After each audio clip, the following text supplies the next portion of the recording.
Assalamualaikum warahmatullahi wabarakatuh. Perkenalkan, nama saya Nur Aini, kelas 11-2 Farmasi. Saya akan membacakan cerpen yang berjudul Lelaki Ketujuh karya Fandrik Ahmad. Percayakah kawan, setiap malam pasca menikah dengan siapapun, suami saya berubah menjadi binatang. Kadang serigala, harimau, singa, kadang pula anjing, babi, atau bermacam-macam rupa binatang lain. Perumpamaan itu tidak pernah berakhir kecuali saya resmi bercerai dengannya. Engkau tak harus percaya pada cerita ini. Pada usia yang baru menginjak 25 tahun, saya sudah menikah 6 kali. Dengan laki-laki berbeda, seperti pernikahan sebelum-sebelumnya tidak pernah berumur lebih dari sebulan. Pernikahan saya yang ke-6 hanya 10 hari lamanya. Umpatan betapa saya perempuan yang gemar gonta-ganti suami menjadi buah bibir setiap petik kapan saja. Air mata tentu menitik. Saya tersiksa, namun di suatu sudut lain yang memang merasakan pantas menerima dengan pernikahan yang tak pernah berujung sakinah mawadah. Siapa yang ingin seperti ini? Bermimpi pun tidak. Saya pasrah pada takdir. Saya bukan tipikal orang yang suka memandang dunia dengan segala kerumitan-kerumitan. Sejatinya hidup ini tidak ada kata sakit, apalagi tersakiti. Yah, persoalan sederhana. Perasaan kita sendirilah yang kerap menyiksa sendiri. Hanya saja, kerap persoalan sederhana tidak bisa dipikirkan secara sederhana pula. Saya memang sudah menikah 6 kali dengan lelaki yang berbeda. Namun, bunga kesuburan saya tetap ranum, mekar tak tersentuh. Tidak ada satupun di antara ke-6 lelaki itu yang berhasil memetiknya. Ketika matahari sempurna rebah dan suami saya mengajak tidur, selalu sesosok rupa binatang yang di hadapan saya. Perempuan mana yang tak ketakutan bila tiba-tiba suaminya berubah menjadi binatang? Anehnya, semua kembali normal ketika cahaya fajar terpintal dan memanjang di ufuk timur. Kerap secara tiba-tiba kekasih pertama yang saya tinggalkan sebelum pernikahan pertama bertandang di pikiran. Banyak alasan yang membuat saya memilih laki-laki lain daripada menikah dengannya. Namun rasanya kurang bijak bila saya harus memaparkan alasan itu. Kau tak akan pernah bahagia kecuali menikah denganku, tukasnya sebelum pergi dengan luka yang menganga dan sorot mata serupa bara korek api. Rasanya saya ingin kembali kepadanya, bertekuk lutut pun tak apa, asalkan dapat menemukan kebahagiaan. Tetapi sekarang saya tidak tahu di mana keberadaannya. Entah dengan pernikahan yang ke-7 ini, lelaki yang menjadi pilihan ibu. Kata ibu, ia sempurna. Wajahnya teduh dengan mata yang serupa pendar langit. Tunggu, bukankah ke-6 lelaki sebelumnya juga berwajah sama, teduh dengan mata serupa tatapan malaikat? Perempuan mana yang tak tergoda dengan tatapan seperti itu? Dan semua berubah menakutkan.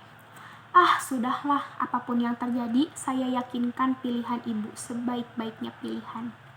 Sudah seharusnya saya memberikan kesempatan kepada perempuan bermata ilalang itu setelah berkali-kali saya tolak pilihannya. Dik, mari sholat, sebentar lagi asar, tukas lelaki ke-7 itu. Aku beranjak mengikuti langkahnya ke perigi. Ia berbeda dengan ke-6 lelaki sebelumnya. Sejak pernikahan saya dengan lelaki pertama, baru lelaki ke-7 ini yang senantiasa menjaga 5 tiang waktu saya sebagai manusia beragama. Selesai sholat, selayaknya seorang istri, saya mencium tangannya. Berdoalah, pinta apa yang diktaris inginkan. Kata-katanya bagai aliran telaga yang sangat menyejukkan. Saya mengangguk. Ia mengadahkan tangan dengan khusyuk. Saya mengikuti. Lamat-lamat terlantun doa dari bibirnya yang lembut. Amin. Dik bangun, waktunya sholat tahajud. Ia mengguncang-guncang pundak saya. Saya menggeliat pelan. Dik, sudah waktunya sholat tahajud, ujarnya lagi. Saya membuka mata pelan. Ya Tuhan, seekor serigala dengan seringai menyeramkan siap menerkam. Saya memejamkan mata, menutup diri dengan selimut. Pergi, jangan mendekat. Saya mengerang di pojok kamar. Wajahnya menjelma bunglon, bersisik tajam dengan kelopak mata semerah saga. "Dik, apa yang terjadi? Ada apa denganmu?" Suara itu lembut namun tampak ditekan. "Pergi! Ini hanya halusinasi. Saya harus melawannya." "Sholatlah dulu," Taris menyusul. Akhirnya terdengar langkah kaki menjauhi kamar. Lalu bunyi pintu. Derek engsel hening. Saya membuka mata, menatap langit-langit kamar. Lagi dan kesekian kali. Saya mengusir suami yang seharusnya saya manja dengan pelukan. Bagaimana saya bisa merebahkan kepala di dadanya agar saya menemukan ketenangan? Sementara acap kali matahari terbenam, perumpamaan binatang tak ada hentinya. Pagi masih belum sempurna ketika ia menggenggam tangan saya dan mengajak jalan-jalan mengitari perkampungan. Menikmati denyar pagi dan melihat petakan sawah yang menghijau. Burung-burung keluar dari sarang. Satu hal yang sangat indah di pagi itu adalah wajahnya tak berubah keruh setelah semalam saya usir dengan sadis. Apa yang terjadi semalam? Saya duduk di pondok bambu di sebuah pematang sawah menghadap langit yang perlahan terbit.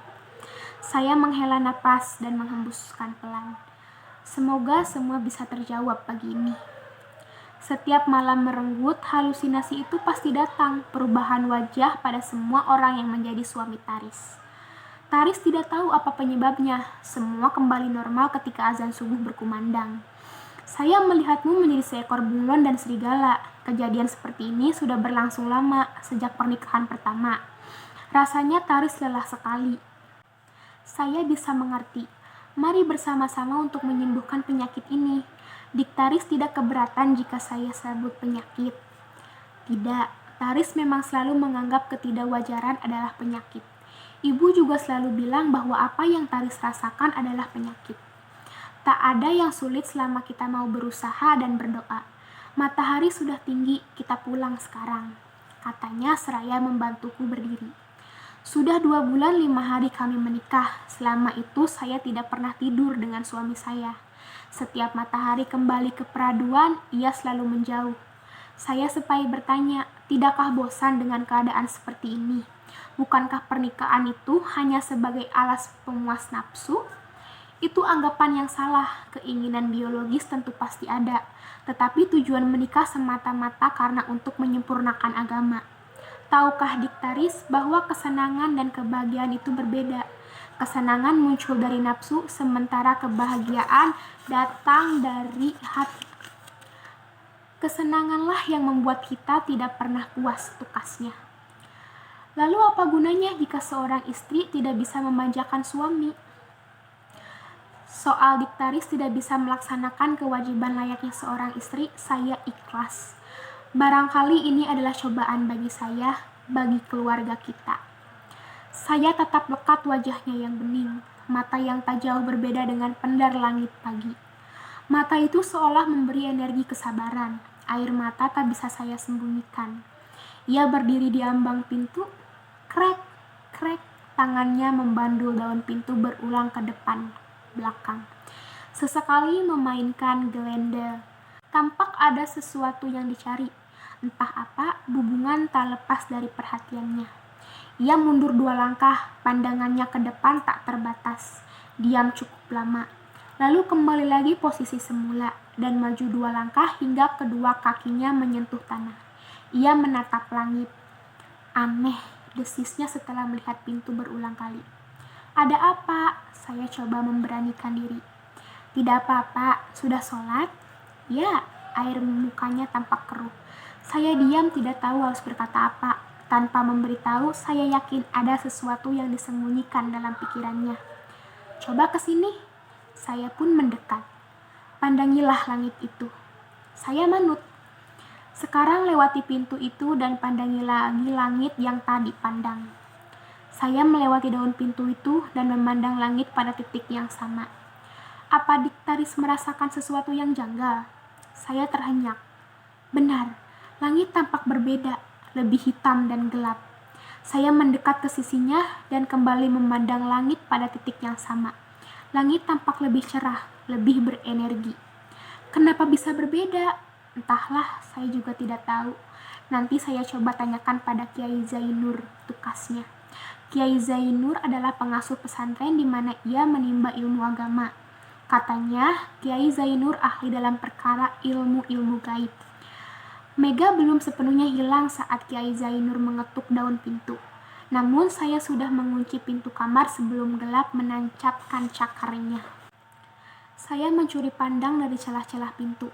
Keduanya, guru dan murid itu terlibat sebuah percakapan serius. Azan maghrib berkumandang, suami saya mengetuk pintu kamar, mengajak sholat berjamaah. Saya jadi deg-degan, membayangkan rupa bagaimanakah yang akan saya temui. Pelan daun pintu saya buka dan saya menutup mata serapat-rapatnya. Buang rasa takut itu, dia suamimu, tukas Kiai Zainur. Saya masih belum berani menyingkirkan kedua telapak tangan dari muka saya. Hingga sepasang telapak tangan memberikan kekuatan, keyakinan, dan keberanian betapa yang hadir di hadapan saya adalah sebenarnya suami. Senyum dan pandangannya adalah sebenarnya imam dalam hidup. Perlahan sepasang tangan itu menyibak tangan saya. Ketakutan seketika menghilang oleh senyum yang mengembang dari sudut bibirnya. Kiai Zainur duduk khidmat di atas hamparan sajadah. Ia minta segelas air putih, tasbihnya berputar-putar dengan sebuah isyarat ia meminta kami mengikuti apa yang ia ucapkan. Selesai berdoa dan meniup air putih, Kiai Zainur melangkah ke beranda. Langkahnya pelan, tegak, dan berwibawa. Pintu terbuka, segelas air putih itu disiramkan pada undakan tanah di depan pintu. Ada tanah basah itu.